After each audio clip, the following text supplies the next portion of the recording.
Bonjour à tous, merci d'être présents aussi nombreux pour ce premier débat de la journée sur la question vers un retour de l'austérité budgétaire et sous-entendu dans toute l'Europe, pas uniquement en France.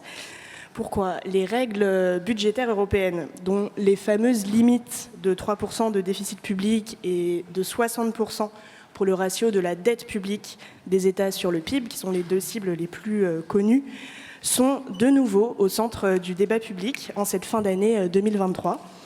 L'Union européenne, en effet, discute en ce moment de leur réforme, la réforme de ces règles, depuis qu'elles ont été suspendues temporairement dans le contexte de la pandémie de Covid-19, donc en mars 2020, pour permettre aux États de répondre budgétairement et largement à la crise économique et sociale qui se profilait pour toutes les populations.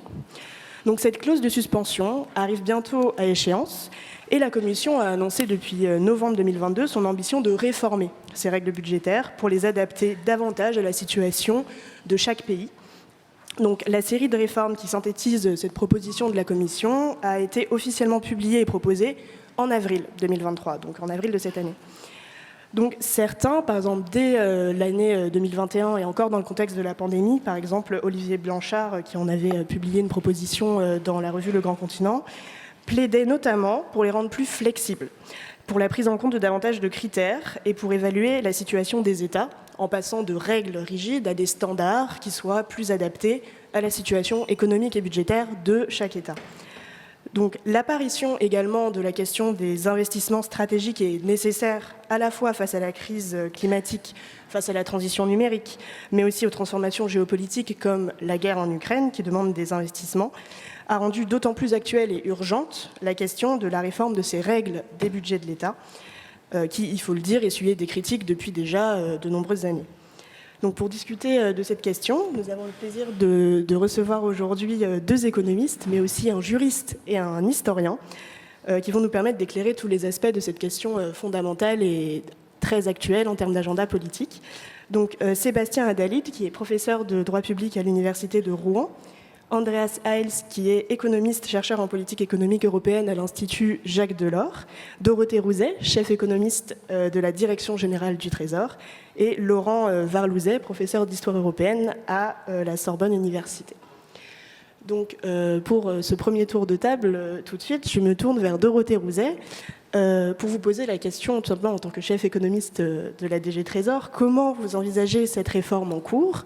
Est-il encore possible d'en faire un succès, puisqu'elle est déjà le temps file et elle est actuellement en discussion assez musclée entre les États membres de l'Union européenne.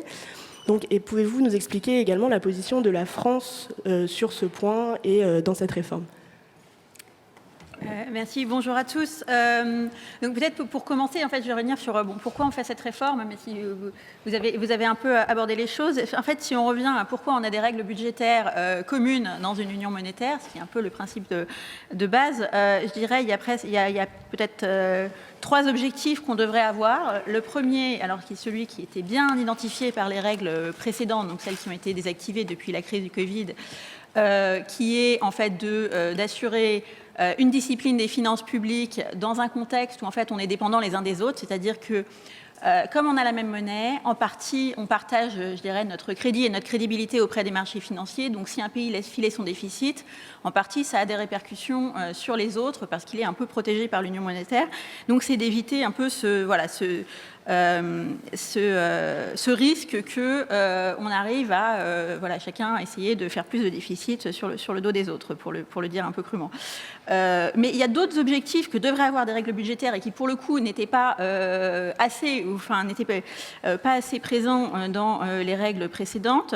D'une part, c'est de permettre à la politique budgétaire d'être ce qu'on appelle contracyclique, c'est-à-dire en gros quand on a moins de croissance, quand on a des revers économiques, de permettre de déployer davantage la politique budgétaire pour soutenir l'économie. Et on a vu pendant la crise de la zone euro qu'on a eu un peu le contraire, c'est-à-dire que les pays les plus touchés en fait ont dû consolider leurs finances publiques de manière assez drastique, avec pour résultat en fait, d'affaiblir la croissance, ce qui évidemment n'est pas le plus efficace. Et puis au niveau de la zone euro dans son ensemble, on devrait avoir aussi un objectif que ces règles nous permettent d'atteindre, je dirais, le sentier de croissance le plus élevé possible, sans créer de déséquilibre par ailleurs, c'est-à-dire notamment de privilégier les investissements qui nous permettent à la fois d'être plus productifs, de réaliser la transition écologique, de soutenir les priorités de long terme, et donc d'avoir des règles aussi qui incitent à faire ces investissements plutôt qu'éventuellement d'autres types de dépenses qui sont pas moins utiles, mais moins propices à nos objectifs de long terme. Donc là-dessus, les règles actuelles donc, qui sont un peu obsolètes, et elles avaient des défauts qui étaient bien identifiés. Donc le premier, comme je le disais, c'était le caractère non pas contracyclique mais procyclique et assez automatique. C'est-à-dire que quand on avait moins de croissance, que du coup la dette, parce que comme on parle toujours de ratio dette sur PIB, donc si on a moins de PIB, le ratio de dette s'envole et on demande des efforts supplémentaires qui affaiblissent encore le PIB, ce qui ne marche pas évidemment. Et peut-être le deuxième gros défaut, c'est qu'elles ont vraiment été conçues dans un monde différent, dans un monde où d'abord les niveaux de dette étaient un peu plus uniformes au sein de la zone euro. Là, c'est quand même difficile d'appliquer le même type de règles à un pays qui a 120% de ratio de dette et un pays qui en a 60%. Enfin, on a quand même besoin d'avoir une certaine différenciation. Et puis dans un monde où on pensait un peu moins aux besoins d'investissement qui sont devant nous, aux besoins colossaux d'investissement pour la transition écologique, pour la défense, pour la transition numérique, aussi pour réduire nos vulnérabilités industrielles, etc. Donc en fait, où les États ont besoin d'investir et ont besoin d'avoir cet espace pour investir. Donc l'esprit de la réforme et donc les principes qui ont été soutenus depuis le début par la France, c'est d'essayer de remédier à ces défauts je dirais, 3 grands principes. Le premier, c'est la différenciation des trajectoires budgétaires, c'est-à-dire que selon la situation des pays, en fait, on ne va pas demander exactement la même chose aux pays, et en fait, c'est aussi ce qui rend la réforme crédible, parce que quand on demande, si on demandait à l'Italie de réduire son ratio de dette de 5 points par an, concrètement, c'est pas faisable, donc la règle ne sera pas appliquée. Donc ça, c'est l'exemple un peu extrême, mais de manière générale, d'avoir des trajectoires différenciées en fonction de la situation des pays. Le principe d'appropriation par les États, c'est-à-dire d'avoir davantage de rôle des gouvernements pour proposer leur propre trajectoire, ça répond aussi un peu à la question de la crédibilité, c'est-à-dire que si les règles sont perçues, et notamment par les parlements nationaux et les populations, comme étant imposées d'en haut par la Commission sans qu'on ait vraiment notre mot à dire, en fait, elles finissent par ne pas être appliquées parce qu'on a un déficit d'appropriation démocratique aussi. Donc les règles doivent donner plus de place aux États pour proposer leur propre trajectoire, y compris avec une combinaison d'investissements et de réformes qui soutiennent leurs objectifs de long terme. Et puis justement, le troisième principe important, c'est d'avoir plus d'équilibre entre l'aspect pure finance publique et l'aspect soutien à la croissance, avec la prise en compte des investissements et des réformes qui sont bénéfiques à long terme, et donc de mettre davantage l'accent sur le moyen terme. Donc après, on pourra revenir éventuellement sur les détails de ce qui est envisagé. Dans les grandes lignes, l'idée, c'est de passer à une logique justement de moyen terme, où des États proposent des plans à minima à 4 ans, avec une possibilité d'obtenir une extension jusqu'à 7 ans, s'ils s'engagent à mettre en œuvre des réformes, des investissements qui correspondent aux priorités communes de l'Union. Alors ça peut être dans le domaine de la transition écologique, de l'éducation, du marché du travail, etc. Des investissements et des réformes qui soutiennent la croissance notamment. Des trajectoires qui seraient différenciées, donc en tenant compte, comme je le disais, de la situation des États membres. Et puis, surtout, d'essayer d'avoir cet équilibre entre la soutenabilité de la dette d'un côté et le soutien à la croissance, et notamment parce que on sait bien qu'on a beaucoup d'investissements à faire, des investissements qui ne peuvent pas attendre, notamment dans la transition écologique, et qui en fait seront encore plus coûteux si on attend. Et donc, il ne faut pas que les règles limitent notre capacité à engager ces investissements, d'autant qu'il est autant économiquement qu'environnementalement rationnel de les faire maintenant plutôt que d'attendre. Donc voilà un peu les principes, et c'est vraiment les principes que la France a défendus depuis le début. Donc vous posez la question sur l'état des négociations. Alors les négociations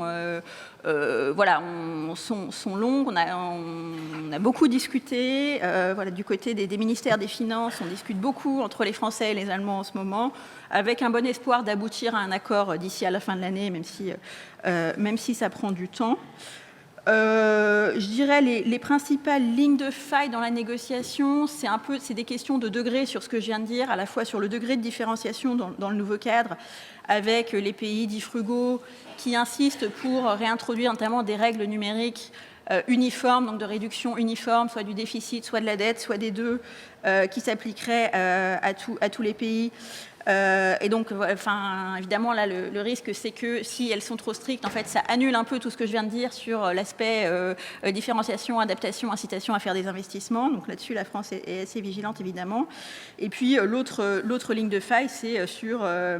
je dirais l'équilibre entre le niveau d'ambition de la consolidation budgétaire et les marges de manœuvre qui restent pour financer des investissements. Et là aussi, l'équilibre entre les deux n'est pas forcément le même selon les pays auxquels on parle.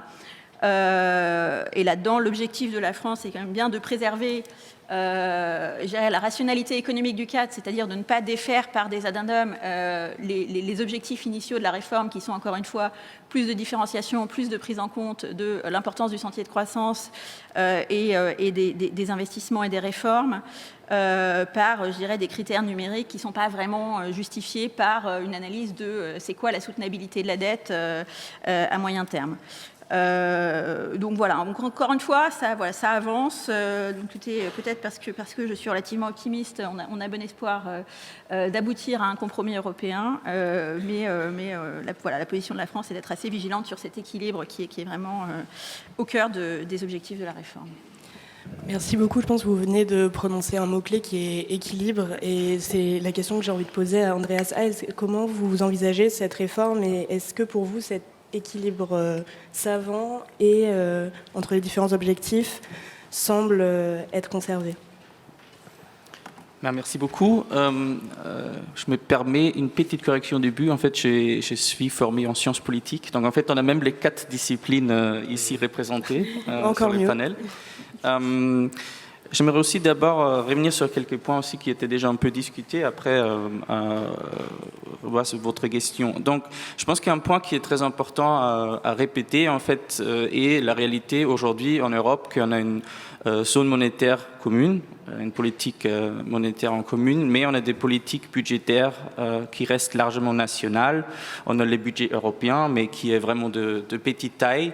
Et à côté de ça, en fait, le pouvoir budgétaire reste largement aux mains des États membres, qui après demandent ce type de coordination, où on a plusieurs formes de coordination aujourd'hui en Europe. Donc on a ça sur les règles budgétaires ou sur les cadres budgétaires européens. Aussi en termes de ce qu'on appelle une surveillance macroéconomique, notamment sur la procédure par rapport au déséquilibre macroéconomique, et aussi la coordination plus socio-économique avec les semestres européens. Donc on a plusieurs éléments où on essaie au niveau européen en fait de coordonner nos politiques budgétaires. Mais ça reste difficile, ça se voit dans la négociation de réforme de pacte de stabilité et de croissance. Et c'est lié, je pense que c'est important à dire, à des différentes visions qui restent importantes dans les différents États membres. Donc je pense qu'aujourd'hui, sur ce panel, même si je viens bien de la France, je pense qu'on va avoir un point de vue assez français sur la question, mais si on aura cette discussion dans un autre pays, on aurait un point de vue, je pense, assez différent en fait sur les dysfonctionnements. Je pense qu'il y a un accord sur les dysfonctionnements des règles, mais les raisons pour les dysfonctionnements seraient différentes dans les différents États membres. Et je pense que c'est très important. On a des États membres dans l'Union européenne, notamment dans la zone euro, avec des modèles de croissance très différentes, des fois c'est plus sur la consommation, des fois plus sur l'exportation.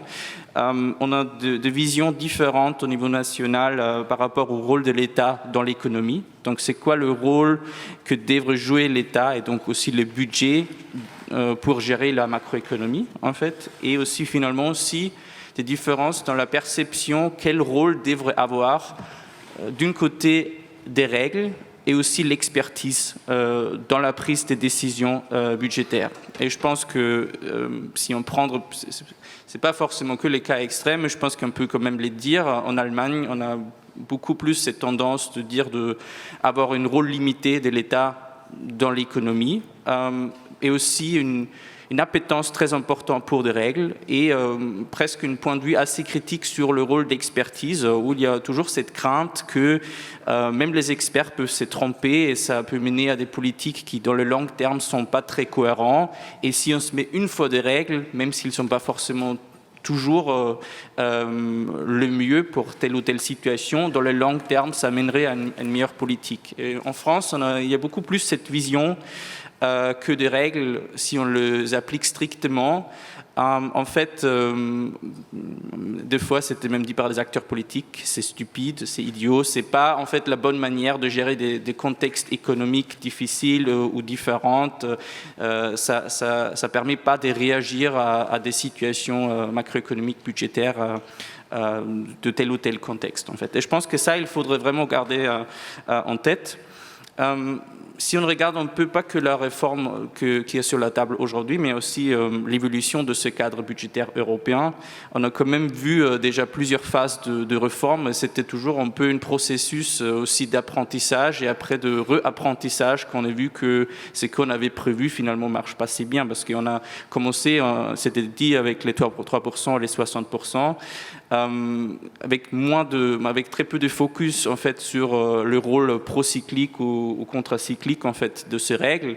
En réponse à ça, en 2005, on a déjà fait une réforme en fait où on a mis ce qu'on appelle le déficit structurel plus en avant en fait, avec l'idée que ce type de règles prendre plus en compte le cycle économique et permettre mieux en fait de ces règles de aussi permettre la croissance en fait.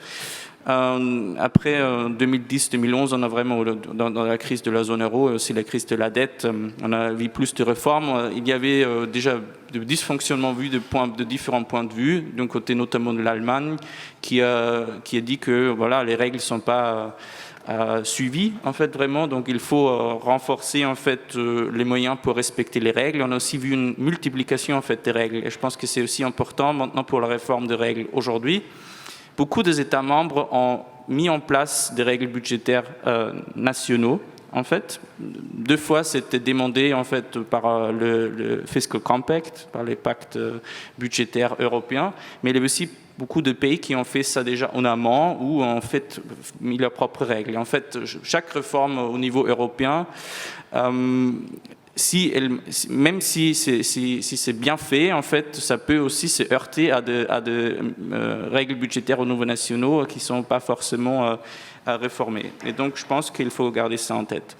Je pense que pour la réforme qui est aujourd'hui sur la table, il y avait vraiment un processus d'apprentissage, je pense qu'au sein de la Commission, même aussi au sein de différents États membres, mais pas de tous, je pense que forcément, et je pense que ça explique aussi pourquoi les négociations sont très difficiles.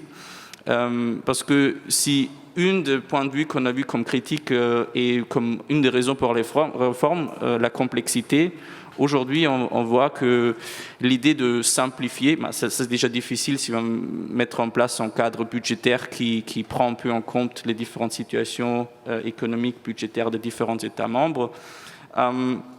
Si on voit la proposition qui est aujourd'hui sur la table, aussi suite à des demandes notamment de l'Allemagne, avoir en fait de benchmark en commun plus, ça recrée en fait une complexité énorme parce que déjà le système de maintenant aller vers des règles des dépenses qui sont basées sur une analyse de la soutenabilité de la dette, ça c'est déjà très complexe et pose beaucoup de questions en termes de faisabilité, mais de revenir sur ça en fait, sur cette, je pense qu'il y a quand même une approche assez nouveau et assez différent à ce qui existe aujourd'hui, à revenir en fait sur des règles plus en commun, ça recrée la complexité et ça recrée en fait des problèmes qu'on a déjà eu, qu'il y a tellement de règles différentes que les États membres choisissent un peu ce qu'ils trouvent qu'il est intéressant pour eux ou pas intéressant pour eux ou plus facile pour eux en fait de remplir.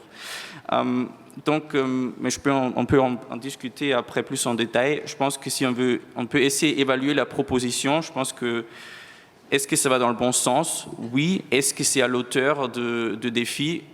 Clairement non, je pense, et pour plusieurs raisons. Donc, une des raisons, qu'il y a quand même le risque, encore une fois, qui crée un cadre très complexe.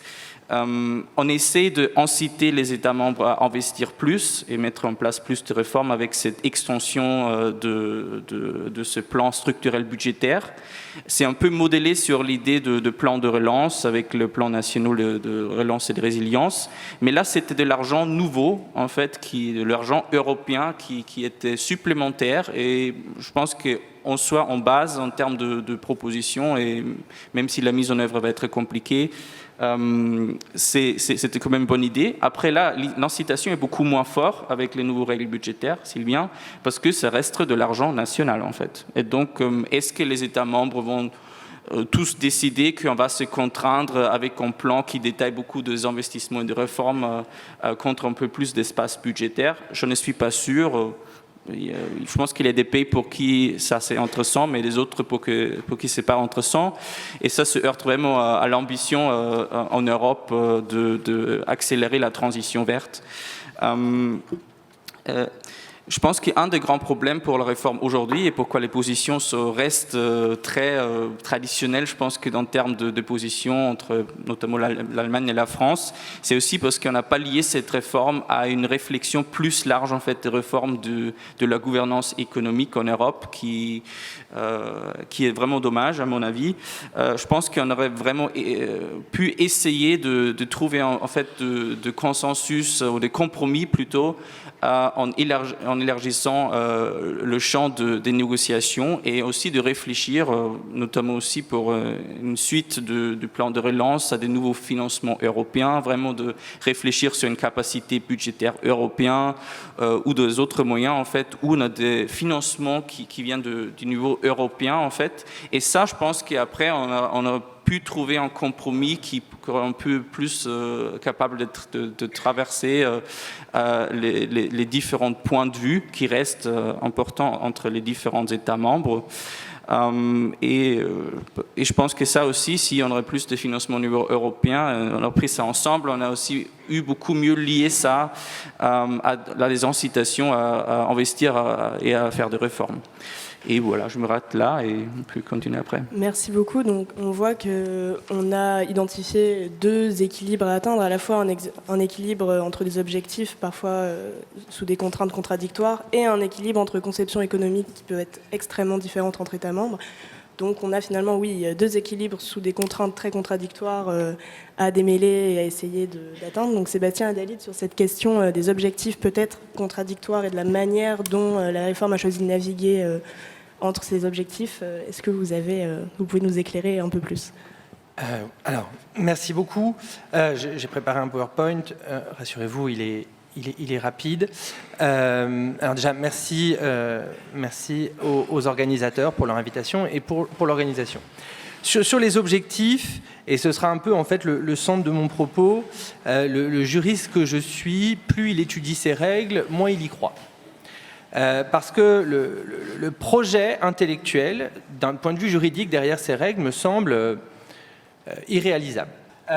Pourquoi d'ailleurs je passerai rapidement sur la première diapo, mais il y a énormément de textes qui encadrent ce processus. Des articles du traité, 2 règlements en 97, 2 en 2011, une directive en 2011, un traité en 2012, 2 règlements en 2013, plus des documents adoptés par la Commission qui font plus d'une centaine de pages. On est donc sur un corpus juridique extrêmement lourd et complexe, avec un paradoxe, c'est que ça ne marche pas. Ça ne marche pas, je vous ai pris 3 citations sur globalement plusieurs aspects du cadre. Citation de la Commission européenne qui dit que c'est un succès mitigé. Bon, elle ne va pas dire que c'est un échec total, évidemment, c'est elle qui pilote la procédure. La Cour des comptes européenne, alors à propos de ce qu'on appelle les recommandations par pays, c'est-à-dire des recommandations qui sont faites tous les ans au pays, elle nous dit en 2020 que le taux de mise en œuvre intégrale ou substantiel est faible. Bon, très bien. Et en 2023, un rapport de l'Assemblée nationale sur la proposition de la Commission en cours qui nous dit que les règles se sont surtout avérées inefficaces. Donc on a un corpus juridique substantiel qui ne marche pas, avec donc cet objectif, ça a été dit, de la Commission de simplifier tout cela. Alors, Pourquoi ça ne marche pas ? Je le dirais clairement, c'est que du point de vue du juriste, il y a quelque chose de profondément irréaliste à vouloir soumettre des choix politiques qui sont, à mon sens, la quintessence de ce qu'est la politique, à savoir l'impôt et ce qu'on en fait, à des règles juridiques préétablies au niveau supranational et non, comme ça a pu être le cas parfois, dans des règles constitutionnelles. Et pourquoi ça ne marche pas ? Parce que on conçoit l'idée que l'économie peut se piloter un peu comme la protection de l'environnement. C'est-à-dire que si, à partir d'un certain moment dans l'air, il y a trop de polluants, eh bien, il faut arrêter d'en émettre, et donc il y a quelque chose de nocivité et d'automatique dans tout ça. À mon sens, c'est une foi immodérée, beaucoup trop grande, en deux choses. D'abord, le fait que, je suis désolé pour les économistes, mais l'économie n'est pas une science exacte, et j'y reviendrai dans un instant, et surtout dans la capacité de la règle de droit à atteindre son objectif. La règle de droit, bien souvent, elle est laissée inappliquée. Et donc il ne suffit pas de dire quelque chose dans une règle de droit, ou ne serait-ce dans une quinzaine de règles de droit, pour que ça marche. Et donc on a cette double foi immodérée en deux choses qui ne marchent pas forcément. Alors pourquoi ? Il y a d'abord, à mon sens, une forme d'illusion technique. C'est-à-dire que on va faire comme s'il y avait quelque chose de scientifique, on met des cas, 3%, 60%, on dépasse, on met des procédures pour repasser en dessous. Or, apprécier le respect de ces critères, 30%, 60%, mais plus généralement, en fait, ça n'est pas un exercice technique. C'est un exercice qui ouvre une marge discrétionnaire à la Commission. Par exemple, dans le cadre précédent, la Commission et les règles insistent beaucoup sur la croissance potentielle. C'est-à-dire qu'il faut vérifier si l'État va voir son déficit se réduire en fonction de sa croissance potentielle. La Commission a écrit en 2020 que cette croissance potentielle repose sur des variables qui ne sont pas directement observables et qui sont fréquemment révisées. Donc on essaie de mettre quelque chose d'automatique en observant des choses qui ne sont pas certaines ni figées. Et pourquoi cette proposition ne marchera pas ? C'est parce que c'est la même chose. On enlève la croissance potentielle, c'était pas assez suffisamment observable de manière neutre et technique. On propose la Debt Sustainability Analysis, c'est-à-dire la soutenabilité à long terme de la dette. Même la Banque de France, dans un papier récent, a dit que là encore, ça a reposé sur des variables pas forcément observables. Donc, on veut mettre des règles techniques et automatiques en se fondant sur des critères qui sont extrêmement discrétionnaires. Discrétionnaires, et cela donne alors quelque chose de profondément politique. Politique au sens où les choix qui sont faits ne correspondent pas aux choix techniques. Il faut bien se rappeler un moment précis, c'est 2016. Comme M. Heisel l'a rappelé, en 2011, on a une profonde refonte, on remet des règles beaucoup plus contraignantes et l'Espagne et le Portugal sont quasiment en infraction de ces règles. Il y manque une étape toute petite pour prononcer pour la première fois des sanctions. Parce que toutes les procédures qu'on a décrites, il y a des sanctions possibles. Elles n'ont jamais été prononcées. Il manque une étape. Et la Commission renonce. La Commission renonce, et ce qui est très intéressant à l'époque, c'est qu'un chercheur en sciences politiques était en observation au cabinet de Pierre Moscovici. Et c'est chez Pierre Moscovici que ça se passe. Moscovici a lutté et a gagné pour qu'il n'y ait pas de sanctions. Et c'est un choix politique qui est fait pour dire, je vous ai mis une citation, qu'il faut avoir une approche moins austère et plus ouverte des règles. Donc vous voyez bien que ces règles, non seulement il n'y a pas de lecture technique possible, mais la Commission elle-même en fait une lecture politique. Donc en réalité, tout est politique. Alors, s'il y a peut-être un problème de la part du juriste que je suis dans ces règles, c'est la dérive technocratique. C'est-à-dire que si la politique, elle est par essence liée à l'élection. Et la politique, elle est légitime parce que les décisions, elles sont prises par des organes élus. Or, depuis 2 décennies, on n'est fait que renforcer les organes techniques.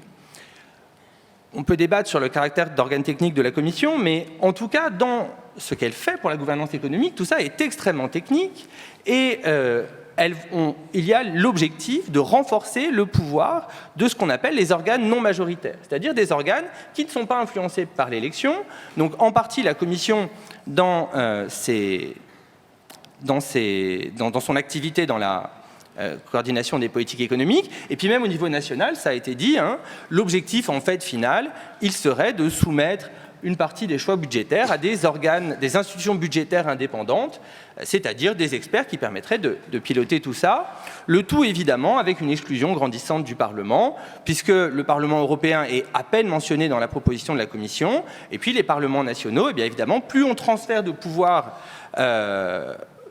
plus les procédures sont strictes au niveau européen, moins les parlements nationaux ont de marge de manœuvre dans ce cadre-là. Pourquoi j'insiste là-dessus? Parce que la démocratie s'est construite sur une règle simple, le consentement à l'impôt. La démocratie se construit sur le consentement à l'impôt. Si on exclut les parlements de ça, il y a évidemment un gros problème démocratique.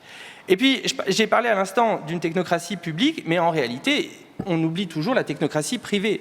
C'est-à-dire qu'en fait, il ne faut pas oublier que le droit, et c'est là, en fait, que le droit joue, et c'est pour répondre d'ailleurs à la question de la table ronde sur un retour de l'austérité, le droit crée ce qu'on appelle la discipline de marché. Vous avez 3 articles dans le traité, la 123, 124, 125, je ne détaille pas, mais ils ont un objectif simple, c'est de faire en sorte que l'endettement public se fasse dans les mêmes conditions que l'endettement privé. Ce qui soumet donc les politiques économiques au jugement des marchés. Et donc, si austérité il y a qui revient, ce ne sera pas le fruit des nouvelles règles européennes, mais bien le fruit, en réalité, de l'augmentation des taux d'intérêt et donc des taux d'emprunt des États. Et pour répondre à un dernier point qui m'est venu après sur votre question, sur les objectifs, on l'a vu, ça a été dit, il y a à peu près 5-6 objectifs dans cette réforme, et je ne sais plus, peut-être que les économistes pourront m'aider, il y a un économiste qui a dit qu'en politique économique, il fallait un instrument, un objectif. Et c'est clair, si vous voulez poursuivre un objectif, il faut qu'un instrument. Là, on a toujours un instrument qui poursuit une dizaine d'objectifs. C'est pour ça que je suis extrêmement sceptique sur l'efficacité de cette réforme. Je vous remercie. Merci beaucoup. Donc pour prendre un pas de recul, je me tourne vers Laurent Varlouzet sur cette question. Donc si tout est politique finalement, où en est-on dans les équilibres politiques entre États membres sur cette question, et êtes-vous d'accord avec le diagnostic qui vient d'être posé? Merci Elena. Oui, effectivement, tout est politique. Là, je remercie aussi Sébastien Attali d'avoir conclu là-dessus. Ça fait une belle transition. C'est très exaltant d'être au milieu de ce panel pluridisciplinaire, puisque moi, je représente en partie l'Eurolab, qui est un regroupement de chercheurs dans les différentes disciplines. On essaie de promouvoir les échanges interdisciplinaires sur l'Union européenne. Bon, je remercie surtout, effectivement, Elena, tous les intervenants. La Fondation pour l'Université de Lyon qui organise cette superbe manifestation, et puis vous tous et toutes qui êtes venus donc à 9h nous écouter sur les règles budgétaires, donc c'est tout à fait héroïque. Même si on a de la chance d'être dans un bel amphi, moi je suis professeur à la Sorbonne et on a un amphi aussi équivalent, l'amphi Richelieu, qui est aussi très beau, mais qui est un petit peu, disons, défraîchi. Enfin, il y a beaucoup moins de lumière. On voit bien que maintenant, c'est plus Paris, la ville lumière, c'est plutôt Lyon. Je crois que vous avez la fête des Lumières, vous avez aussi les frères Lumière, et là, c'est vrai qu'on est dans un bel écrin de ce point de vue-là. Alors, effectivement, moi, je vais vous parler des règles budgétaires aussi avec un regard d'historien. Donc, on met l'accent, effectivement, sur les aspects politiques, en croisant les aspects de sciences politiques, de droit et d'économie. Je me demandais si les règles budgétaires européennes, on a bien vu là au cours du débat, c'est un carcan, ou est-ce que c'est au contraire une opportunité, un espèce de parapluie qui nous protège? Et puis ensuite, dans un dernier temps, un troisième temps, je conclurai rapidement pour voir quels sont les choix qui nous sont offerts. Qu'est-ce qu'on peut faire, nous, en tant que citoyens, que nous, notamment à l'occasion des élections, on peut faire. Alors, est-ce que les règles budgétaires européennes sont un carcan? Donc c'est un petit peu l'impression générale qui ressort quand même, notamment lorsqu'on évoque les règles budgétaires européennes dans le débat public. On nous impose donc les 3%, les 60% dont vous avez parlé, Elena, ça nous pressure. Assez souvent, les gouvernants utilisent l'argument, voire l'excuse des règles européennes pour promouvoir telle ou telle réforme impopulaire. Et donc, on a toute une série de textes, effectivement, Sébastien en a parlé, depuis Maastricht, qui interdit donc le financement monétaire, qui organise une union monétaire centrée sur une faible inflation, le pacte de stabilité, le traité budgétaire, disons, pour aller vite. Alors que, d'un autre côté, et ça, Dorothée, vous l'avez évoqué, aujourd'hui, en 2023, mais même auparavant, on a des besoins qui explosent, des besoins pour traiter la transition écologique, pour augmenter le budget d'armement avec notamment la guerre en Ukraine, et puis même plus généralement des besoins démographiques, puisque on aura nécessairement un vieillissement de la population, et donc il faudra bien payer ma retraite et puis mes frais de santé, j'espère, lors de ma longue retraite, par un nombre toujours plus limité de jeunes. Donc on a des besoins budgétaires qui explosent, et puis face à ça, on a donc des règles budgétaires qui peuvent paraître contraignantes. Si je reprenais mon livre, moi j'ai publié un livre qui s'appelle Europe contre Europe, entre liberté, solidarité et puissance. Et donc l'idée, ce serait aujourd'hui de savoir si l'Europe va s'arrêter à la première étape, l'Europe libérale, l'Europe du marché régulé, ou si on va évoluer vers un modèle de solidarité, voire de puissance, si l'Europe veut peser sur son environnement. Et alors dans cette première histoire, évidemment, sur les règles budgétaires comme un carcan budgétaire, dans toutes les histoires, il y a un méchant. Donc là, le méchant, c'est toujours l'Allemagne. Et donc avant, c'était Wolfgang Schäuble, le ministre des Finances allemand lors de la crise de l'euro, le faucon. Et maintenant, c'est Christian Lindner, ministre des Finances, qui propose donc des règles budgétaires plus strictes que ce que nous, on souhaiterait. Donc ça, c'est une première lecture de la réalité qui n'est pas fausse, hein, comme toutes les lectures un petit peu exagérées ou mythifiées. Il y a quand même une part de réalité, mais en même temps, il faut essayer de considérer la réalité sous tous ses angles, un peu dans une vision cubiste, et donc voir que ces règles budgétaires, c'est aussi pour nous une opportunité, voire un parapluie. Aujourd'hui, on est à 119% de dette sur le PIB en France, 142% en Italie, contre 65% pour l'Allemagne. Bon, voilà, alors certes, l'Allemagne a des atouts qu'on n'a pas, mais bon, ils ont quand même dû gérer la réunification, ils ont aussi une population qui vieillit, enfin, chaque pays a son lot de problèmes. Et malgré les 119% de dette française, on a une charge de la dette qui est à peu près à 2% du PIB, soit moins qu'avant la création de la zone euro, alors qu'on avait une dette inférieure. Donc la lecture que font, et là je rejoins un petit peu Andrea, si on était dans d'autres pays, la lecture que font d'autres pays, c'est de dire que les règles budgétaires européennes, c'est ce qui nous a permis de nous endetter. Parce que sans l'euro, on n'aurait jamais pu s'endetter autant. Et on aurait peut-être dû aller au FMI pour réclamer un renflouement budgétaire. Certains pays européens l'ont fait il y a relativement peu de temps, au début des réflexions sur l'union monétaire, la Grande-Bretagne en 76, l'Italie en 77. Et donc c'était évidemment une humiliation. Et c'est pour éviter ça que les Français, après, dans les années 80, alors déjà en 79 et puis après dans les années 80, se sont lancés dans une union monétaire avec des pays qui avaient une monnaie plus forte que nous, les Allemands, pour essayer justement d'avoir une monnaie plus forte, ce qui a des inconvénients, mais ce qui a des avantages. Alors les inconvénients, c'est que les exportations sont plus chères, donc il faut être plus efficace quand on exporte. Les avantages, c'est qu'on se finance plus facilement. Et aujourd'hui, on se finance plus facilement. On a des taux bas grâce à cette union monétaire qui est assise sur ces règles budgétaires. On a eu des procédures de déficit excessif, mais voilà, Sébastien en a parlé, on a toujours évité les sanctions, dont on n'a jamais respecté en fait les 3%, les 60%. Donc il y a des règles, mais voilà, il y a une marge dans l'interprétation des règles. Et puis, là, je citerai un livre d'Éric Monet sur la Banque Providence. Je ferai peut-être aussi je mettrai en ligne les références. Éric Monet, donc, qui est un historien, un économiste, qui était un économiste aussi à la Banque de France, et il a observé, c'est pas le seul, qu'aujourd'hui la BCE, avec le quantitative easing, là on a vu Mario Draghi qui était illustré brièvement sur le PowerPoint, la BCE en fait a presque plus de dettes des États que la Banque de France à l'époque du franc. Donc voilà, est-ce que ces règles sont vraiment un carcan si contraignant, ou est-ce que c'est une excuse des gouvernants pour promouvoir certaines réformes? Est-ce que c'est même pas plutôt aussi une opportunité pour obtenir des financements à niveau inférieur? Je dirais que les deux parties de la réalité sont véritables. Juste un petit mot sur l'histoire. D'où viennent les 3%? À la base, c'est une règle française en fait. Pierre Mauroy, qui était Premier ministre de François Mitterrand de 1981 à 1984, peut-être que les plus jeunes ne s'en souviennent pas, mais pour les plus anciens, c'est quelqu'un d'important, surtout pour quelqu'un comme moi, puisque mon nom de famille, Varlouzet, vient du Nord, et donc Pierre Mauroy, c'était un grand personnage du Nord de la France, grand sous tous les angles. Et lorsque Pierre Mauroy est arrivé au pouvoir en 81, voilà, il a lancé une grande politique d'investissement, de dépenses sociales, mais qu'il a placé sous le signe de la rigueur et de l'imagination. Donc le mot rigueur, c'est pas une insulte. C'était un mot qui a été promu par le Premier ministre socialiste Pierre Mauroy. Dès 82, quand il a vu le déficit qui commençait à filer, en 81, on était un pays avec une dette très faible, moins importante que l'Allemagne. Donc c'était logique en même temps de dépenser dans une perspective contracyclique, comme vous l'aviez expliqué. Mais au bout d'un moment, le déficit s'accroissait, les financements internationaux étaient plus difficiles à obtenir, et donc Mauroy a imposé la règle des 3% pour le déficit français.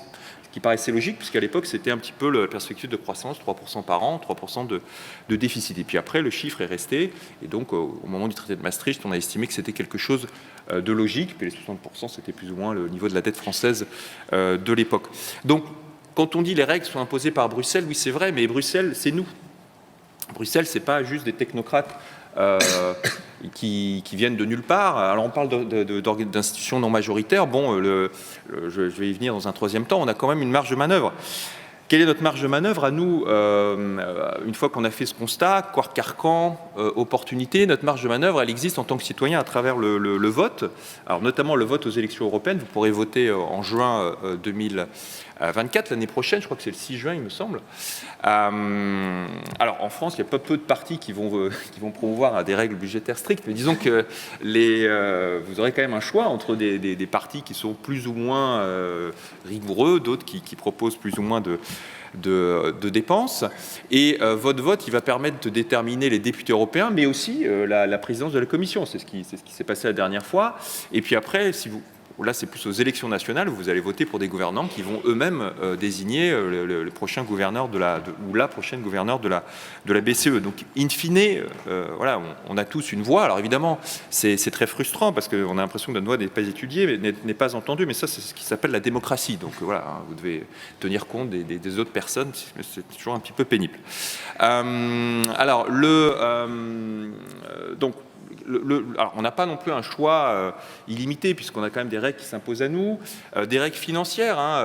Même si on était en dehors de l'euro, il faudrait qu'au bout d'un moment, on pense à équilibrer notre budget, à sortir du quoi qu'il en coûte, à moins de recourir à la création monétaire, ce serait possible, mais ensuite, on a vu que ça pouvait dériver. Il y a encore des exemples contemporains avec le Venezuela, le Liban, dans des cas extrêmes. On a des enjeux qui s'imposent à nous aussi liés au projet européen, si on veut le maintenir dans une certaine homogénéité, donc éviter trop de déséquilibres internes. Mais en même temps, on a des marges de manœuvre, donc Sébastien l'a bien dit, on a des règles qui ne sont pas théoriques, mais qui, peuvent être interprétées d'une manière ou d'une autre. Moi, j'en étais resté à la numérotation du traité de Maastricht, mais l'article 105 qui fixe les objectifs de la BCE dit bien qu'il y a l'inflation, mais il y a aussi les objectifs généraux de l'Union européenne. Donc là, on peut mettre beaucoup de choses dedans. À l'intérieur de ce cadre, sans changer les traités, il y a des marges de manœuvre. Là, je vous fais référence encore à ce livre d'Éric Monet, qui s'appelle La Banque Providence. C'est un petit livre qui doit faire 100 ou 150 pages, où il propose des pistes d'évolution de la politique monétaire européenne, plus ou moins à traité constant, pour tenir compte justement des besoins écologiques, donc orienter, favoriser les green bonds, la finance verte, réformer un petit peu la BCE. Donc il y a des marges théoriques en tout cas. Et puis vous avez aussi un autre aspect dont on n'a pas parlé, parce que là on a parlé du volet dépenses, il y a aussi le volet recettes. Et là, vous avez des propositions pour lever des nouvelles recettes au niveau français ou au niveau européen, taxe sur les multinationales. Et puis, sinon, vous avez une proposition aussi de la députée Aurore Lalucq, l'eurodéputée Aurore Lalucq, qui est intervenue aussi aux Journées de l'économie. Je ne sais pas si elle va intervenir ou si elle est intervenue. Qui propose un impôt sur le capital européen. Je ne sais pas si ça pourra se faire, mais je veux dire, c'est quelque chose qui, en tout cas, est mis dans le débat là, à l'occasion des élections européennes qui vont avoir lieu en juin. Voilà, donc tout ça pour conclure sur le fait que le pouvoir reste entre nos mains, donc c'est à nous aussi de décider ce qu'on veut faire de ces règles budgétaires européennes. Merci. Merci beaucoup, merci à vous tous pour ce premier tour de table absolument passionnant. Et je voulais donc retourner vers vous, Dorothée Rouzet, déjà, si vous voulez réagir à tout ce qui a été dit, ces interventions très riches. Et donc sur la question puisque c'est le titre de la conférence, de l'austérité, finalement, dans quelle mesure on ressent, et au niveau européen et à la fois au niveau national, une urgence vis-à-vis de ces règles, étant donné donc, ce dont on a parlé, les besoins d'investissement très importants qui se profilent, ou bien finalement c'est un débat qui pourra se faire plus tard, entre guillemets, et finalement il ne faut peut-être pas mettre trop quelle signification il faut mettre dans ces règles, comme on l'a dit, finalement ces règles qui n'ont jamais vraiment été respectées par différents États membres. Finalement, dans quelle mesure c'est un moment politique crucial, ou dans quelle mesure finalement le débat va peut-être être ajourné vis-à-vis des budgets et des investissements nécessaires. Merci, et merci aux autres intervenants. C'est vraiment très riche de croiser les approches des différentes disciplines. Je vais peut-être d'abord réagir rapidement sur 3 points qui ont été évoqués. L'un, c'est la question de la simplification, la question de l'incitation aux investissements et la question du contrôle démocratique. Sur la simplification, alors je reconnais, c'était un objectif d'ensemble de la réforme de dire pour avoir aussi plus d'appropriation, il faut que les gens comprennent les règles. Le problème, c'est qu'on a 2 tensions qui font que, effectivement, le point d'arrivée n'est pas le grand soir de la simplification des règles. La première tension, c'est entre faire simple et faire intelligent. C'est-à-dire que si je vous dis 3% de déficit, 60% de dette, c'est très facile à comprendre. C'est pas très intelligent, parce que ça ne correspond pas en fait aux besoins et à tout ce qu'on vient de se dire, mais c'est très facile à comprendre. Alors si je commence à vous dire donc, ce qui était dans les règles d'avant, ajustement du déficit structurel, déjà le calcul du déficit structurel, c'est pas non plus un truc que tout le monde connaît. Et donc il y avait des velléités de simplifier en ayant moins d'indicateurs, en ayant notamment, alors en passant de, ça devient technique, mais du déficit structurel à un indicateur principal sur la croissance de la dépense, c'est-à-dire de la dépense publique. Parce qu'on dit d'abord la dépense publique, c'est un truc a priori que les gouvernements contrôlent un peu mieux que... Mais une fois qu'on s'est dit ça, après on s'est dit oui, mais on va quand même corriger pour si vous faites des hausses ou des baisses d'impôts, parce que ça affecte aussi les dépenses, et puis on va corriger des effets du cycle, et puis on va corriger, et à la fin on retombe un peu sur les mêmes choses et sur des indicateurs qui sont pas très faciles à comprendre. Mais c'est difficile de dire on va différencier, on va prendre en compte les besoins de chaque pays, etc. Et en même temps on va faire des règles très simples et très faciles à comprendre. Donc je reconnais que là-dessus, c'est pas là qu'il y a le plus avancé. Mais c'est un peu difficile de tenir cet équilibre-là. Et par ailleurs, ça se heurte aussi à l'attention de ce qui est la nature d'une négociation, c'est qu'on cherche un compromis, et on cherche un compromis avec des pays qui, comme le disait Andreas, sont beaucoup plus attachés aux règles numériques, à réintroduire différents critères un peu uniformes. Et donc, quand on croise toutes les dimensions et qu'on essaye de comprendre quel est l'impact au fait qu'est-ce qu'on est censé faire sur nos finances publiques, ça demande un peu de temps pour vraiment analyser ça. Donc là, c'est sûr que c'est pas là qu'il y a eu le plus avancé. Sur les incitations aux investissements, là, c'est aussi une question où il y a eu beaucoup de débats. Donc Andreas disait notamment, c'est l'extension de la période sur laquelle on est censé faire un ajustement budgétaire, faire baisser notre dette, etc. Donc on doit par défaut proposer des plans à 4 ans qui sont des plans à la fois sur l'aspect finances publiques, mais aussi on peut demander que ça soit étendu jusqu'à 7 ans en proposant des investissements et des réformes.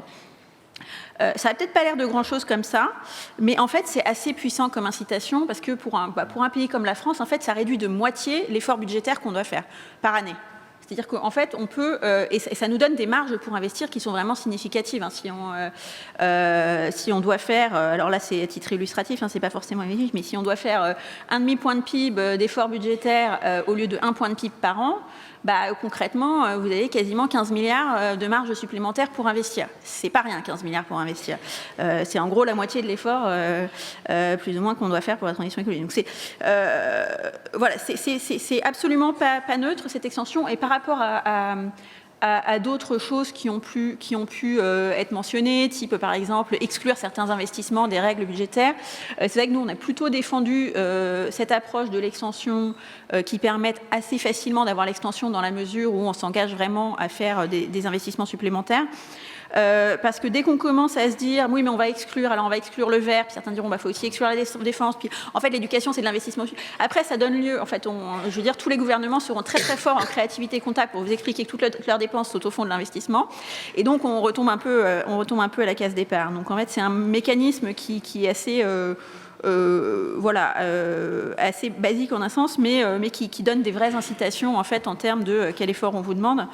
Alors évidemment après se pose la question de quel est le degré, je dirais, de contrôle d'investissement. On peut pas avoir, c'est pas complètement comparable, comme on disait, à au plan de relance européen, où là, c'est de l'argent européen. Donc, c'est un peu normal que, je dirais, de manière collégiale, les autres pays aient davantage de droits de regard sur à quel point vous respectez bien vos engagements et tout, avec un niveau, honnêtement, de détail bureaucratique qui est très lourd pour tout le monde. Bon, là, c'est quand même notre argent. Hein, c'est-à-dire qu'on s'engage à investir notre argent. Donc, c'est normal aussi qu'après, la procédure de contrôle soit quand même pas aussi lourde que quand l'Europe met de l'argent à disposition. Mais en tout cas, pour le coup, c'est une vraie incitation et côté français, on a bien l'intention de l'utiliser. Et peut-être dernier point, pour appuyer aussi sur la question un peu de l'équilibre entre contrôle démocratique et contrôle technocratique. Moi, j'appuie complètement ce qu'a dit Laurent Valouzel. La Commission, c'est pas uniquement un organe technocratique. Alors oui, ça paraît un peu loin, ça paraît un peu déconnecté, mais enfin, la présidence de la Commission, elle est issue des élections européennes. Elle est tous votée l'année prochaine. Oui, on est chacun une personne sur 450 millions de citoyens européens. Enfin, c'est aussi le principe de l'Europe. Mais on a aussi chacun une voix. Et par ailleurs, dans les procédures, il y a un rôle de la Commission, il y a aussi un rôle du Conseil européen. Le Conseil européen, donc c'est tous les chefs d'État européens, c'est-à-dire que là aussi, hein, on vote chacun pour nos chefs d'État, qui ont aussi un rôle.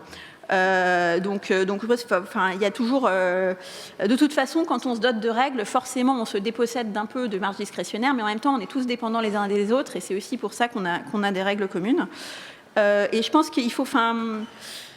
Quand on compare avec la BCE, c'est un peu difficile pour moi de dire la Commission est un organe technocratique et donc c'est quand même un peu gênant par rapport aux parlements nationaux qui, par ailleurs, auront complètement leur mot à dire sur les budgets, sur est-ce qu'on veut un ajustement plus fort sur 4 ans, est-ce qu'on veut faire plus d'investissements sur 7 ans, les budgets nationaux, à la fin, les États ont une certaine marge de manœuvre sur ce qu'ils proposent à la Commission et à la fin, ils sont soumis chacun au contrôle de leur Parlement. C'est la procédure démocratique classique.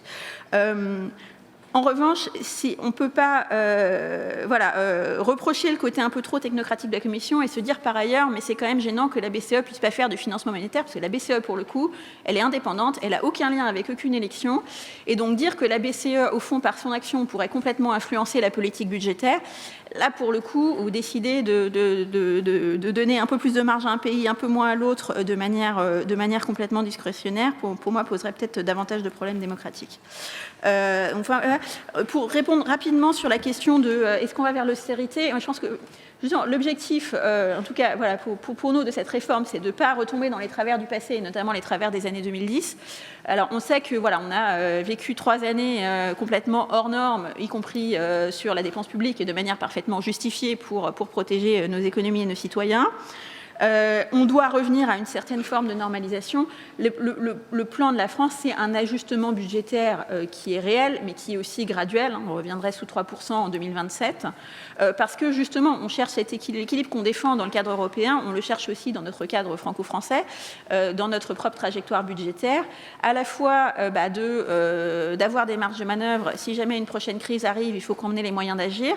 Et puis, de manière générale, être sûr d'être sur une trajectoire soutenable, mais en même temps, de ne pas faire ça en cassant la croissance ou en coupant dans les investissements, ce qui serait complètement contre-productif. Donc, je dirais, on a au moins une certaine cohérence entre notre trajectoire nationale et les positions qu'on porte au niveau européen pour justement éviter que ce soit de l'austérité, notamment au détriment des investissements, ce qui serait vraiment contre-productif. Merci beaucoup. Je vous précise que vous pouvez envoyer vos questions, et donc on en a quelques-unes qui sont déjà arrivées, et notamment un point très intéressant qui, je pense, a été soulevé dans ce débat à plusieurs reprises, qui est la question, donc la position de la France est assez claire et nous semble assez connue, mais quelqu'un demande quels sont les points de vue des autres, et donc ça a été déjà beaucoup évoqué. Et est-ce que finalement se demander si on retourne vers une austérité budgétaire, ou quelqu'un demande si c'est pas excessif de dire que ces règles n'auraient jamais été appliquées, entre guillemets, puisque pour d'autres États, ça a été beaucoup plus le cas. Donc cette question finalement de se décentrer et de voir un peu si on essaie de faire un exercice de pensée et de se placer, que ce soit du côté allemand qu'on prend souvent, mais également des autres États membres. Est-ce que, Andreas, vous pourriez nous éclairer sur cette question ? Oui, bien sûr. D'abord, j'aimerais bien rebondir sur quelques éléments qui étaient discutés. Je pense que c'est intéressant un peu rajouter. Je pense qu'en réalité, il faut se rendre compte qu'il y a toujours des contraintes sur le budget. Donc, soit c'est les marchés, qui créent des contraintes, soit il y a des contraintes si on finance, je ne sais pas, si on fait un financement monétaire, à un moment il y a des risques d'inflation, notamment parce que si on aurait sa propre monnaie via des taux d'échange, mais des autres déséquilibres qui pourront découler. Ou il y a des contraintes qui sont les règles ou en gros des contraintes politiques d'une certaine manière.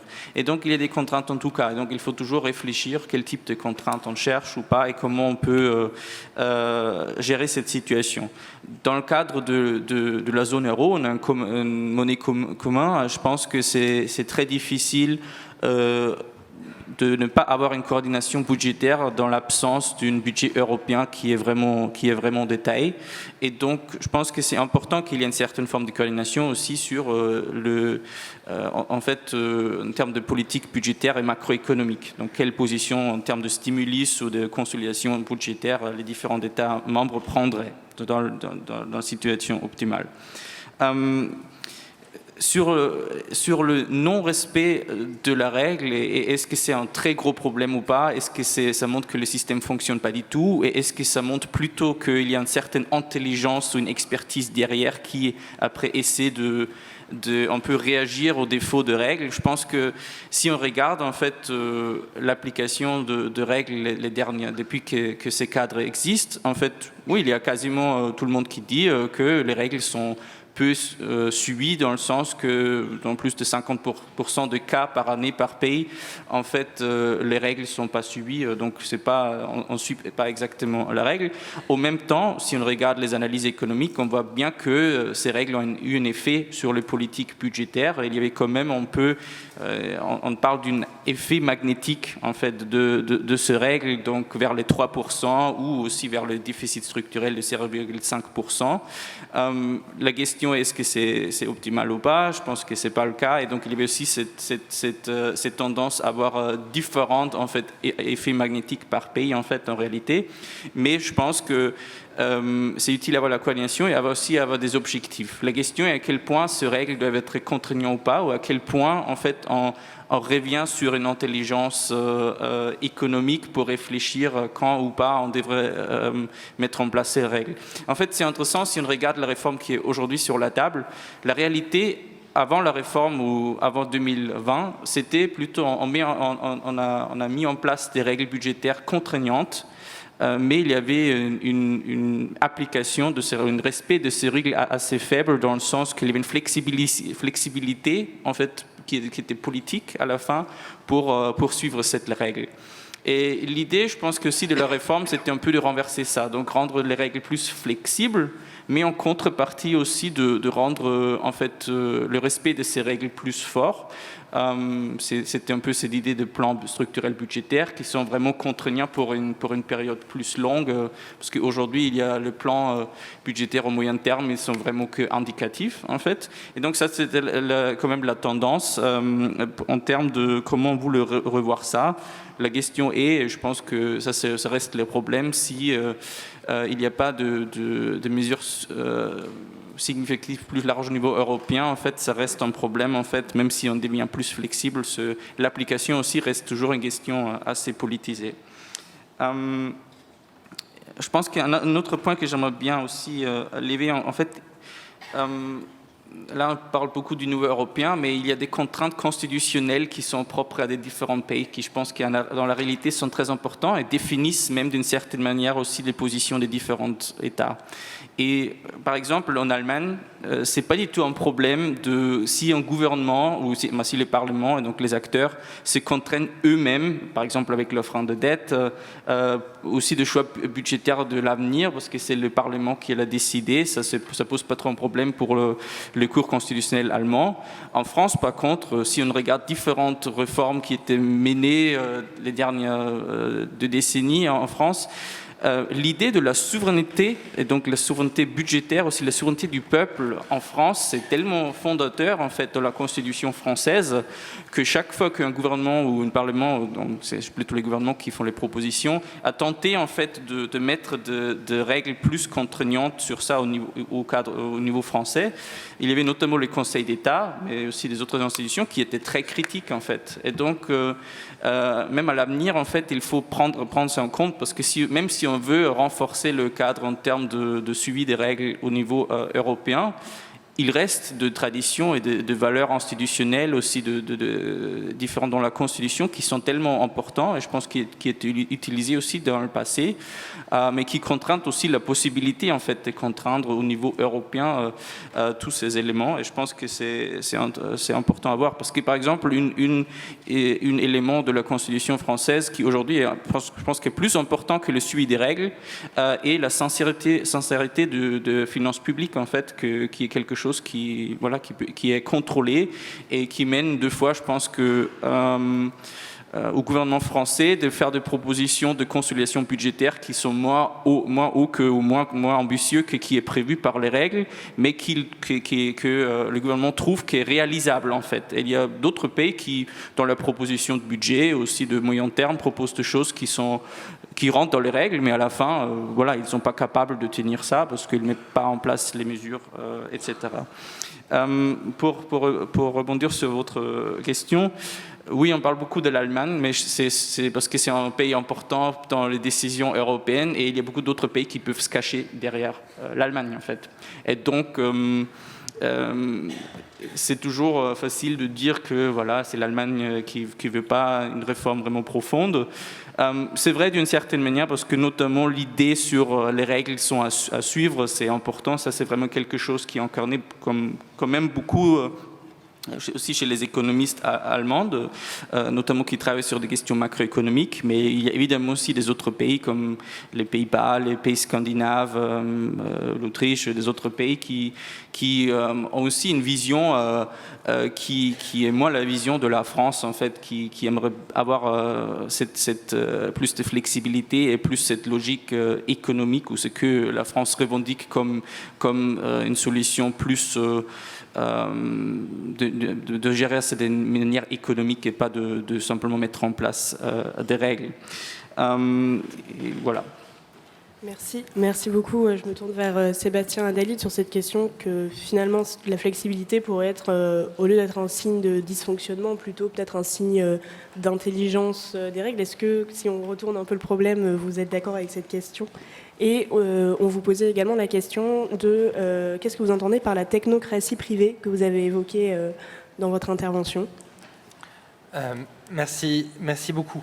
Alors, donc, je vais répondre à vos questions, puis après rebondir sur un point. Sur la flexibilité, mais très bien, moi, je trouve ça parfait que les règles soient flexibles. La question, en fait, alors encore une fois, du point de vue du juriste, qui est un point de vue assez restreint,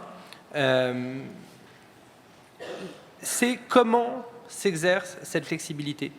C'est-à-dire que si le choix, si on reprend l'exemple de 2016, il est fait sans aucune transparence et, je reviendrai sur ce point-là, quasiment sans aucun débat public, le choix, il est alors ni connu, parce que personne n'a très bien su qu'il y avait eu une forme de réinterprétation des règles en 2016 vers plus de flexibilité.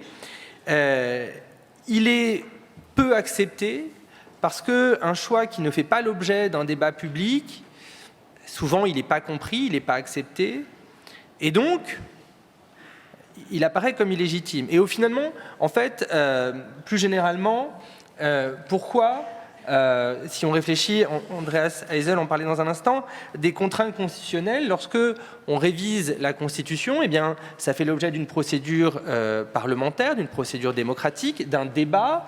Et donc, la question, si elle est inscrite dans la Constitution, c'est que culturellement, il y a une forme de consensus autour de ça. Si on passe par des règles peu débattues ou débattues une seule fois, le consensus ne se construit pas et ne se perdure pas. Les règles, elles sont dans les traités depuis le traité de Maastricht. Certains disent beaucoup, mais c'est formidable, le traité de Maastricht, il a été adopté par référendum. Oui, il y a 30 ans. C'est-à-dire qu'on a débattu de ces règles une fois, il y a 30 ans, et depuis on les applique. La légitimité, c'est de pouvoir remettre en cause les règles de manière transparente et ainsi favoriser un débat public autour de ces questions-là. Donc c'est pour ça que moi la flexibilité je la trouve très bien, mais c'est vraiment cette idée de quelle est la procédure adéquate pour garantir cette flexibilité. Et le juriste, il finit toujours quand même par dire que la bonne procédure, c'est quand même la procédure ouverte, transparente et le plus possible démocratique. Et d'ailleurs, si on pense au processus de négociation, et c'est finalement quand on s'interroge au problème de légitimité démocratique de l'Union européenne, eh bien au fond, et c'est ce que nous disait Dorothée Rouzet, les négociations ont lieu en ce moment entre la France et l'Allemagne, s'élargiront avec les différents États membres. Mais ces négociations, elles ne sont pas publiques. Et si ce n'est pas public, ça veut dire que et les négociations aussi au Conseil européen ne sont pas publiques. À la fin, un choix arrive et il faut l'accepter. Il faut l'accepter parce que ce choix, il a été durement, difficilement négocié. Mais comment on accepte un choix dont on ne connaît ni les tenants ni les aboutissants et dont le cœur n'a pas été débattu publiquement et, à mon sens, parlementairement. Donc ça, c'est vraiment le problème. Un des problèmes structurels de la démocratie dans l'Union européenne, c'est qu'on fait des choix sans un véritable débat public. Cette question de la technocratie privée, alors c'est un peu facile pour avoir deux titres qui se répondent, technocratie publique, technocratie privée, mais c'est quand même cette idée que les politiques budgétaires, par l'endettement, elles sont soumises au jugement des marchés. Alors, dire jugement des marchés, c'est tout et rien dire. Alors, certains vont dire les agences de notation, etc. Mais en fait, si on essaie de réfléchir à l'existence qui pourrait avoir un jugement des marchés, c'est au fond, personne n'en voudra aux journées de l'économie, reprendre le titre de l'ouvrage d'André Orléans, Le pouvoir de la finance, c'est de dire qu'au fond, les marchés ont un caractère assez mimétique, c'est-à-dire qu'ils s'imitent les uns les autres, et donc il suffit qu'à un moment donné, certains acteurs de marché aient un jugement négatif sur la dette d'un État pour que tout s'emballe. Et donc il y a une forme de jugement privé sur ce que font les États. Est-ce qu'il y a des acteurs identifiés, identifiables? Oui, peut-être, mais tout ça est assez flou. C'est juste plutôt une grande logique mimétique. Merci. Merci beaucoup, Laurent Verlouzet. Donc, sur cette question démocratique, il y a plusieurs questions en ce sens. Donc, on en revient finalement, en partant des règles budgétaires, à la question de la démocratie européenne. Donc, il me semble que c'est intéressant de revenir sur ce dont vous avez parlé déjà dans votre première intervention. Oui, et puis il y a une question sur qui décide en Europe ou qui est le patron en Europe. Et donc on revient un petit peu à ça aussi, à ce que disait Sébastien Adalid. En fait, il manque de délibération démocratique en Europe, mais c'est aussi du fait du fonctionnement de nos institutions françaises, puisque une partie des négociations que conduit Dorothée Rouzet au Trésor, de toute façon, même si on n'était pas dans l'Union européenne, ne serait pas non plus publique, parce qu'il y a une partie de négociations techniques qui n'est jamais publique. Je ne sais pas si la Suisse fait des négociations justement avec l'Union européenne sur ces accords. Je ne pense pas que chaque round de négociation soit public. Mais il manque quand même une étape de délibération. Donc il faudrait que le Parlement européen soit plus saisi, et puis il faudrait aussi que le Parlement français soit plus saisi. Mais ça, c'est le problème aussi de nos institutions. On est dans une espèce de monarchie absolue élective en France. Et donc cette question le montre bien. Qui est le patron en Europe? Il n'y a pas un patron, il y a plusieurs patrons, donc c'est pour ça que c'est compliqué. Il y a la Commission, le Parlement, le Conseil, beaucoup d'institutions, beaucoup de pays. Et alors que nous, en France, là ce que je veux dire n'est pas une critique ou des louanges envers le président Macron, mais nous, en France, tout est suspendu au président. Voilà. Que va décider le président sur la fin de vie? Que va décider le président sur Israël et la Palestine? Que va décider le président sur l'Ukraine? Bon. Tout est suspendu à lui. Et ce n'est pas la question du président Macron, ça a toujours été le cas depuis la Ve République. Bon. Moi, j'ai étudié pour mon livre Europe contre Europe donc plusieurs pays, 3 pays principalement, France, Grande-Bretagne, Allemagne. Bon. En Grande-Bretagne et en Allemagne, dans les archives, on trouve des débats parlementaires. Même un pays très centralisé comme la Grande-Bretagne, Margaret Thatcher, quand elle allait au Conseil européen, il y avait un débat avant, un débat après au Parlement. Bon. En France, il n'y a rien. Donc, effectivement, moi, je suis d'accord avec Sébastien Adalid, on devrait discuter de ces règles budgétaires déjà au Parlement français, mais il n'y a pas l'habitude d'associer le Parlement à ces discussions en France. Donc, il y a un problème démocratique, mais quand on dit qu'il y a un problème démocratique européen, il faut aussi toujours se poser la question de savoir comment ça se ferait sans l'Europe. Donc, est-ce qu'on en parlerait autant de toutes ces règles-là s'il n'y avait pas l'Europe, puisque les contraintes de marché, elles existent. Enfin, moi, là, tous les débats dont j'ai parlé, j'ai parlé de Pierre Mauroy, les 3%, bon, il y avait des débats au Parlement, mais ça s'est fait aussi beaucoup au sein des ministères, avec les ancêtres, si j'ose dire, de Dorothée Rouzet au Trésor. Donc, vous voyez, je pense qu'il y a... et ça aussi, on peut aussi, peut-être, je ne sais pas, le dire lors des élections, il y a un problème de démocratisation qui n'est pas propre aux institutions européennes, qui est aussi le fait déjà de nos pratiques démocratiques. Là, depuis 2022, du fait des élections législatives, on commence à découvrir ce que c'est qu'un Parlement véritablement actif. Là, encore une fois, ce n'est pas un jugement politique, mais c'est plus un jugement institutionnel. Ça nous étonne beaucoup. Là, c'est très compliqué, il faut faire des majorités. Bon, mais c'est ça dans beaucoup de pays où on se demande ce que pense le Parlement. Donc voilà, il y a un travail à faire aussi, nous, sur nos institutions, qui va dans le sens d'une complexité accrue, je dirais, parce que effectivement, l'idée, c'est pas de penser qu'une personne peut décider de tout, mais c'est comme ça que fonctionne la délibération démocratique. Et juste un petit élément aussi sur les règles. Voilà, je n'ai pas voulu dire que les règles n'ont jamais existé. Les règles, je pense, ça fournit des repères, un cadre, mais voilà, les règles, c'est pas les radars automatiques. Vous avez une amende automatiquement quand vous enfreignez la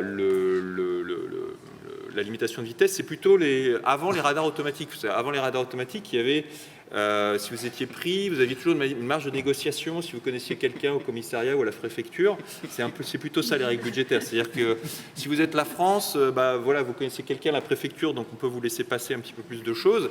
Bon, si vous êtes la Grèce, par contre, on vous tape dessus et donc là, on vous impose une austérité très dure. Merci. Donc pour revenir, j'ai envie de vous poser finalement une question à tous les quatre et chacun dans votre spécialité. Quelqu'un pose la question donc finalement du retour de l'austérité, vous venez d'évoquer la Grèce, et du fort désaccord et du fort impact en fait, qu'a pu avoir historiquement les mesures d'austérité, notamment dans la crise des années 2010, dans des pays européens. Et donc sur cette question, est-ce que finalement, tous autour de cette table, vous avez l'impression qu'il y a eu quand même une rupture dans le paradigme de l'Union européenne? Est-ce que, par exemple, là, je vous pose la question, Dorothée Rouzet, dans le contexte des négociations, on sent que l'Europe a appris des erreurs de la crise de 2010 et souhaite passer quand même à un autre paradigme? Elle y parvient ou pas forcément avec cette réforme, mais est-ce que quand même, dans les négociations politiques, dans la volonté politique et dans l'évaluation de la question, on sent une différence, un changement d'esprit ou pas vraiment? Je vous laisse tous... Alors, je rejoins beaucoup de choses qu'on a dit. Je dirais, la première réponse, c'est que l'Europe n'est pas uniforme sur le sujet. Donc, je pense qu'au niveau de, je ne veux pas dire consensus européen, mais je dirais de la masse, il y a eu plus de prise de conscience. Alors, en partie du fait que dans les années 2010, je dirais, on a vécu des choses qu'on ne veut pas forcément reproduire parce que, par ailleurs, je veux dire, on se compare entre Européens, on se compare aussi aux autres. Si on compare la croissance qu'on a eue depuis 20 ans en Europe et aux États-Unis par habitant, on voit quand même qu'on a décroché. Et une partie, c'est qu'on a décroché en termes de productivité parce qu'on a moins innové, on a moins investi, on a moins formé les... Enfin, bon. Donc il y a aussi toute une partie où, à un moment, on le paye aussi sur le long terme. Et je dirais cet aspect austérité et croissance molle n'est pas un équilibre souhaitable. Alors après, je dirais sur le degré de conviction sur ce point, évidemment, mais je ne vais pas, comme disaient d'autres, je ne vais pas dire entre la France et l'Allemagne parce que c'est plus large que ça, que derrière l'Allemagne, en effet, il y a aussi beaucoup d'autres pays, souvent plus petits, mais qui ont des convictions assez proches, qui sont eux-mêmes très attachés aux règles, qui pensent qu'au fond, si on a droit à 3% de déficit, si en temps normal vous êtes à 0, vous avez 3% de marge, il y a une crise, tout va bien. Bon, c'est pas forcément la conception de tout le monde. Et qui eux-mêmes utilisent les règles, alors qui ont une approche un peu différente, qui eux-mêmes utilisent les règles européennes pour, je dirais, se contraindre en termes nationaux et qui trouvent ça très pratique. Donc, bon, pour dire, bon, il y a toujours des divergences. Il y aura toujours des divergences parce qu'on est 27 et qu'on est 19 dans la zone euro et que, voilà, et par définition, je veux dire, les approches sont un peu différentes entre pays en fonction de leur situation. Maintenant, je pense qu'au niveau de où est le centre européen, où est la Commission notamment, il y a eu l'expérience des années 2010, mais il y a surtout l'expérience des 3 dernières années qui nous a montré, bon, on a dû dépenser pour faire face aux crises, il n'y a pas de question là-dessus, mais qui nous a aussi montré nos fragilités, qui nous a montré on savait qu'il fallait accélérer sur la transition écologique, mais au fond, si vous preniez les débats sur les règles européennes d'il y a 10 ans, je ne suis même pas sûre que le mot climat serait apparu. Alors que là c'est central, qui nous a montré qu'on a des dépendances, ça a été les masques, puis les médicaments, puis les semi-conducteurs, etc., puis le gaz russe, et que sur le long terme, c'est pas très souhaitable de se retrouver dans ces situations par rapport à des pays avec lesquels les tensions géopolitiques, et que donc on doit aussi investir dans notre industrie, dans notre tissu productif, qu'on a des enjeux de productivité, donc on doit aussi investir dans notre... Donc en fait, cette prise de conscience, elle existe et elle est vraiment reflétée dans les positions de la Commission aussi sur d'autres aspects de politique industrielle, d'ambition écologique, etc. Et après, il y a une question de cohérence, c'est-à-dire que si au niveau européen, on se fixe des objectifs climatiques très ambitieux qui sont définis au niveau de l'Union européenne, de réduire nos émissions de 55% en 2030, d'arriver au net zéro en 2050, et qu'en même temps, au niveau européen, on se met des contraintes qui nous empêchent d'atteindre ces objectifs, je dirais, il y a un petit côté un petit peu délicat pour réconcilier tout ça. Donc, je pense que oui, le balancier européen a bougé. Après, tous les pays ne sont pas au même niveau, mais c'est un peu naturel dans la décision 27. Merci beaucoup. Andreas Heils, est-ce que la pandémie, la guerre en Ukraine, la crise climatique ont été des ruptures, selon vous, nettes en termes de manière d'envisager ces questions budgétaires ? Pour faire court, je pense que oui. Après, il y avait certaines tendances qui étaient déjà là avant et qui étaient encore mis en avant plus, en fait. Et je pense que, en fait, si on prend la question de est-ce qu'on va retomber sur le même type de question d'austérité qu'en 2010, 11, 12, je pense qu'on est quand même dans une situation différente maintenant de la compréhension, mais aussi d'apprentissage et aussi du rôle des acteurs qui ont changé. Parce que la BCE, c'est la réalité, a simplement pris un rôle différent de fait depuis 2012 qu'elle a eu pendant la crise de la zone euro. En fait, avec, voilà, tout le monde connaît, on devrait connaître le Whatever It Takes de Mario Draghi de 2012, mais en fait, de fait, et ça, c'était pas forcément prévu dans les traités, et ça, c'est une situation, on est un peu dans le gris de traités, etc. De fait, la Banque Centrale Européenne a un rôle de prêteur de dernier ressort, en fait. Et donc, si on redeviendrait dans une situation, vraiment, un des États membres, dans une situation difficile, sauf si c'est vraiment parce que c'est des choix politiques, mais complètement pas compréhensibles. Je pense que la BCE ferait quelque chose. Ils ont mis en place aussi cet outil de anti-fragmentation, comment ils s'appellent ça. Mais en réalité, même si on est maintenant, à cause de l'inflation, dans une période où on est plutôt dans le quantitative tightening, donc en fait, on reprend il y a moins d'efforts, moins de soutien donné par la Banque Centrale Européenne. Si on regarde la situation aujourd'hui, il y a des spreads différentes entre les États membres en termes de coûts de taux d'intérêt, mais on n'est pas du tout dans une situation où on avait il y a 10 ans. Et je pense que la BCE a peu d'intérêt de permettre une telle situation. Et là, on a vu avec les outils qui étaient déjà utilisés que c'est possible de faire des choses et pour réagir à des problèmes. Après, là, on revient sur des règles budgétaires dans un contexte qui est compliqué, en fait. Et c'est notamment à cause de la guerre en Ukraine, avec la crise des prix d'énergie, parce qu'en soi, on était sorti de la pandémie avec beaucoup de mesures, en fait, avec un taux de croissance plutôt bien, et en fait, revenir sur des règles budgétaires où on devrait faire la consolidation dans une situation de croissance économique forte, voilà, c'est beaucoup moins un problème, et c'est beaucoup moins ce que j'appellerais l'austérité, parce que pour moi, il faudrait aussi faire un peu la distinction entre austérité en termes de simplement dire qu'on consolide le budget. Moi, je pense que je ne dirais pas ça. Mais si, en fait, on fait l'austérité dans le sens qu'on prend des mesures budgétaires qui ont un effet très négatif sur l'économie, en fait, finalement. Et c'était un peu le cas, en fait, ce qu'on a fait en 2010-2011, en fait. Et il y avait quand même un apprentissage aussi dans la Commission que si tout le monde fait l'austérité, en fait, ça ne marche pas du tout, en fait. Et même en termes d'investissement l'investissement privé. C'était une grande leçon de cette période-là.